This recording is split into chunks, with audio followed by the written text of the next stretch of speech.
ஒரு மகிழ்ச்சியான செய்தி. இதயம் நல்லெண்ணெயின் விலை லிட்டருக்கு ரூபாய் 105 குறைஞ்சிருக்கு.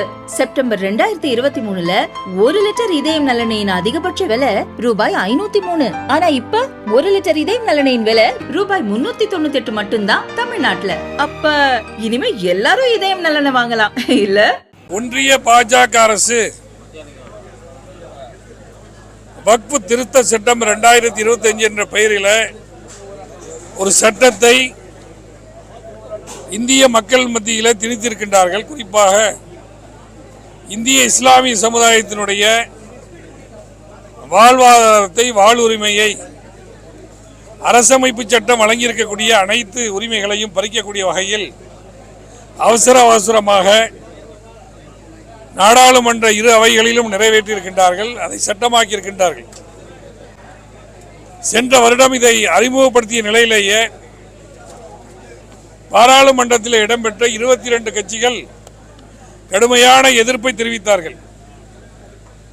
ஜாயிண்ட் பார்லிமெண்டரி கமிட்டி என்ற கூட்டு பாராளுமன்ற குழுவினுடைய உறுப்பினர்கள் பல மாநிலங்களுக்கு சென்றாலும் முறையாக அங்கே கருத்துக்களை கேட்காமல், இன்னும் சொல்ல போனால் ஜேபிசி அந்த கமிட்டியில் இடம்பெற்றவருடைய கருத்துக்களை கூட கேட்காமல் அவசரமாக இரவோடு இரவாக வாக்கெடுப்பை நடத்தி நிறைவேற்றியிருக்கின்றார்கள். இது அரசமைப்பு சட்டத்திற்கு முரணான சட்டமாகும்.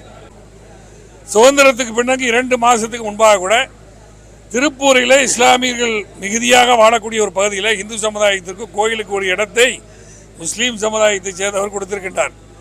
இந்த சட்டத்தின் மூலமாக சமூகங்களை பிரிப்பது, நல்லிணக்கத்தை கெடுப்பது இவர்களுடைய நோக்கமாக இருந்து கொண்டிருக்கின்றது. எதிர்க்கக்கூடிய வகையில் உச்சநீதிமன்றத்தை 100க்கும் மேற்பட்ட அமைப்புகள் அணுகி வாதங்கள் நடந்து கொண்டிருக்கின்றது. 2 தினங்களிலாக அவர்களுடைய வாதத்திலே இந்த சட்டத்திற்கு முரணாக பல்வேறு விஷயங்கள் இடம்பெற்றிருப்பதை உச்சநீதிமன்றத்தினுடைய நீதிபதிகளை சுட்டிக்காட்டி இடைக்கால உத்தரவு பிறப்பித்திருக்கின்றார்கள்.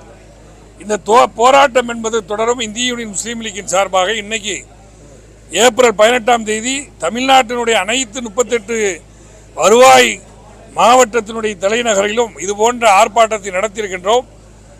இந்தியாவினுடைய பல்வேறு பகுதிகளிலே முஸ்லீம் லீக்கின் சார்பாக போராட்டம் நடக்கின்றது. எல்லா கட்சிகளின் சார்பாகவும் போராட்டங்கள் அறிவிக்கப்பட்டிருக்கின்றது. வக்ஃப் திருத்த சட்டம் 2025 திரும்ப பெறும் வரை இந்த போராட்டம் தொடரும். இந்த போராட்டத்தினுடைய வீரியங்கள் அதிகமாக இருக்கும் என்பதை இந்த போராட்டத்தினுடைய நிகழ்வாக நாங்கள் சொல்லிக்கொள்ள கடமைப்பட்டிருக்கின்றோம். எனவே இதை திரும்ப பெற வேண்டும் என்பதை மீண்டும் நாங்கள் வலியுறுத்துகின்றோம்.